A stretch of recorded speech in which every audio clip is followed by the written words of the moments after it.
Now back with our continuing coverage of today's big story, the escape and recapture of T.J. Lane, the Chardon school shooter getting out of the Allen Oakwood Correctional Facility in Lima.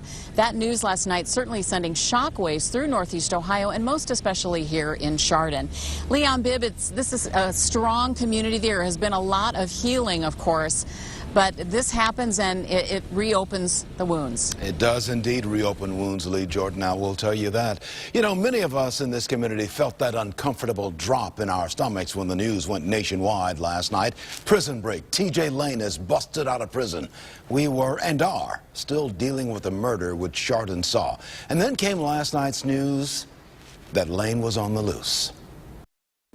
It hit hard, an unexpected nightmare which had frightened us before. No dream, a nightmare of reality. The murderer in our midst had escaped prison. Once again, we were mentally on high alert. If these folks are listening, they know that if they come here, they're going to get caught. You know, there's really no help for him, but the community, I'm sure, is definitely reliving it all over again. We thought we were finished with him, though the heartbreak he brought was still present. He brought murder and woundings and trauma and more. He was the gunman who came running that February 2012 school day. Last night, running again, but from a state prison in Lima, where he was to spend life imprisonment ×3. We were awakened to realize we were in the nightmare again. I didn't have anything personally connected besides living in Chardon, but it definitely puts the community on edge. We knew what it was to be on edge. In 2012, while we grieved, I wrote a commentary only days after the shooting. I described the feeling then. The old saying, time heals all wounds. The old clock in Chardon Square ticks, but ever so slowly. The wounds here are still fresh and will not leave. The hurt returned last night. T.J. Lane in the news again, running again.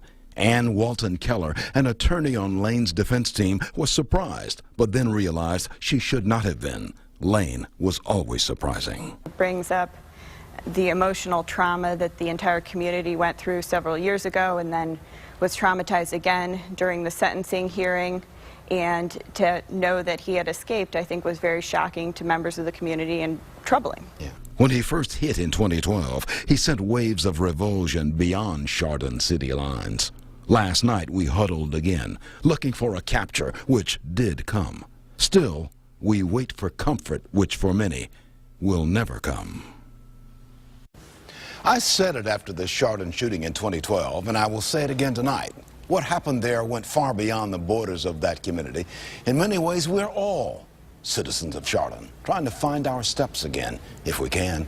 Now it's up to the prison system to help keep us by keeping those it puts behind bars.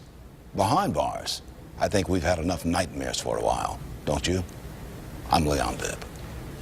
Very good, Leon. Well said. Very well said. I think we all feel something. All the same. Thank you.